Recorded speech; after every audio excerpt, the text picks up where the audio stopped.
દક્ષિણ ગુજરાત અનાવિલ યુવા સંગઠનની ફાઇનલ મેચ સંદીપ દેસાઈની અધ્યક્ષતામાં યોજાઈ હતી, જેમાં નવસારી રોયલની જીત થઈ। દક્ષિણ ગુજરાત અનાવિલ યુવા સંગઠન દ્વારા આયોજિત ZRS એટલે કે ઝંડા ચોક રાત્રિ સભા મોટા વરાછા દ્વારા પ્રાયોજિત સોગાયો પ્રીમિયર લીગની પ્રથમ વખત સફળતા બાદ 2023 T20 લેધર બોલ ક્રિકેટ ટુર્નામેન્ટ તારીખ 22 ડિસેમ્બરથી શરૂ કરી, જેની ફાઇનલ મેચ તાપીથી વાપી સુધી રહેતા અનાવિલ સમાજની તારીખ 31 ડિસેમ્બરના રોજ સવારે 11 કલાકે એપીએમસીના ચેરમેન અને 84ના ધારાસભ્ય સંદીપ દેસાઈની અધ્યક્ષતામાં અંત્રોલી ક્રિકેટ ગ્રાઉન્ડ ખાતે યોજવામાં આવી।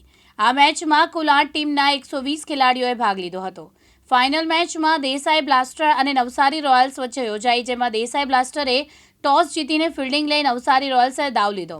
આ રસાકરી ભરી મેચમાં નવસારી રોયલ્સ ટીમે 20 ઓવરમાં 155 રને 4 વિકેટ ગુમાવી રન બનાવ્યા હતા, જેની સામે દેસાઈ બ્લાસ્ટરની ટીમે 20 ઓવરમાં 9 વિકેટ ગુમાવી 133 રન બનાવતા નવસારી રોયલ્સ ટીમનો 22 રને વિજય થયો હતો, જેમાં 84ના ધારાસભ્ય સંદીપ દેસાઈ, નવસારીના ધારાસભ્ય રાકેશ દેસાઈ, સુરત જિલ્લા ભાજપ સંગઠન મંત્રી જિગ્નેશ નાયક, સુરત ડિસ્ટ્રિક્ટ ક્રિકેટ એસોસિએશનના હોદ્દેદારો સહિત અનેક આગેવાનો ઉપસ્થિત રહ્યા અને ખેલાડીઓને પ્રોત્સાહન આપી મેચના અંતે વિજેતા ટીમને રોકડા ₹25,000, ટ્રોફી, રનરઅપ્સ ટીમને રોકડા ₹15,000, શિલ્ડ અને ટ્રોફી હાજર રહેલા મહાનુભાવોના હસ્તે સન્માનિત કરવામાં આવ્યા હતા। દેસાઈ દક્ષિણ ગુજરાત યુવા સંગઠનનો પ્રમુખ છું।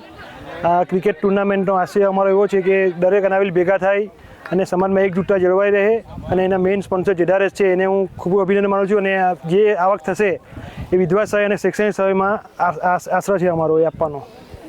આ જે મેચ રમાઈ છે તેમાં કેટલી ટીમ હતી અને કેવી રીતે રમાઈ અને આજે શું છે એમાં ટોટલ 8 ટીમે ભાગ લીધો હતો। ઓક્શન દ્વારા એની પ્રક્રિયા કરી હતી। 180થી એવા ખેલાડીએ ભાગ લીધો હતો, એમાં 150 જેવા ખેલાડીઓનું ઓક્શન દ્વારા નોમિનેટ કરવામાં આવ્યું હતું।